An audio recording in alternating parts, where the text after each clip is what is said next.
বন্ধুরা আমি আপনাদেরকেও বলবো আপনারা আমাদেরকে সবসময় প্রচার প্রসার সেইভাবে সাহায্য করেন, কিন্তু তানিমের সাথে কাজ করবার লোভের জায়গা থেকে আমাদের সবার এই চরিত্র আমি আগে কখনো করিনি।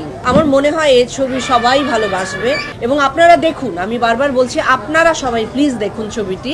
ঈদ মুবারক, সবাইকে অনেক শুভেচ্ছা। উৎসব ছবিটি আজকে আমি নিজেও আসলে প্রথমবার দেখব। আর তানিমের সঙ্গে আমার যদি আমি বলি যে আমার প্রথম ছবিতে অভিনয় করা, ফিল্মে অভিনয় করা, সেটা আসলে তানিমের সাথেই সেটা আমি করেছিলাম। তো এই জায়গা থেকে ও আমার জন্য খুব ইম্পর্ট্যান্ট একজন ডিরেক্টর এবং ওর দ্বিতীয় ছবিতে আমি একটা অংশ হতে পেরে আমি সত্যি আমার খুব ভালো লাগছে। এবং ভালো লাগছে এই জন্য আরও অনেকগুলো বিষয় আছে এই ছবির গল্প।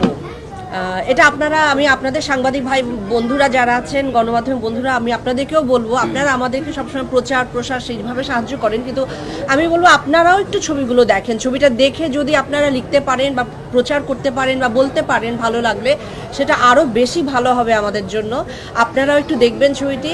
আরেকটি ব্যাপার হলো যে এই যে আর্টিস্টের আপনারা সমারোহ দেখতে পাচ্ছেন, যে গুণী শিল্পীদের, সেটা আসলে দিনার যেটা বললো যে ওর কথা ধার করে আমি বলতে চাই যে আর্টিস্টদের যে আর্কাইভ ভ্যালু আছে সেটা আপনারা এখানে তানিম খুব অনবদ্যভাবে সেটা করেছে, সমস্ত আর্টিস্টকে একসাথে করেছে এবং সব আর্টিস্টরা ওকে এত ভালোবাসে।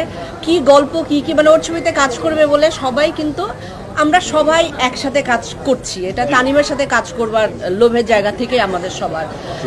ও ইতিমধ্যে আপনাদেরকে সবাইকে প্রুভ করে দিয়েছে, ও তো প্রুভেন একজন সেলিব্রেটেড ডিরেক্টর। তো তারপরে ও যে আমাদের সবার কথা ভেবেছে এবং সবাই একসঙ্গে আমরা কাজটা করবার সময় অনেক আনন্দ নিয়ে অনেক মজা নিয়ে কাজটা করেছি। আমি যেই চরিত্রটি করেছি, আমি এটুকু বলতে পারি এই চরিত্র আমি আগে কখনো করিনি।